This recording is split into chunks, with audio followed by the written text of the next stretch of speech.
મારે દશામાના વ્રત કરવા છે. મને સામગ્રી લાવી આપશો? ના બેન, મહારાજને ખબર પડે તો મારા ટુકડે ટુકડા કરી નાખે. આ કામ અમારાથી ના થાય. અરે કોઈને ખબર નહીં પડે. સારું કામ કરવામાં શરીરના ટુકડા થઈ જાય તો એનાથી વધારે રૂડું શું? બેન, મારી પત્ની પણ મા દશામાના વ્રત કરે છે. એને પૂછીને જોઈતી સામગ્રી બધી લઈને આવીશ. આભાર, તમારો ખૂબ ખૂબ આભાર.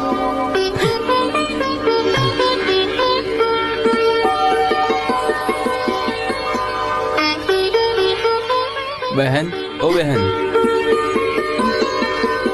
તમારી બધી સામગ્રી હું લઈને આવ્યો છું. આભાર.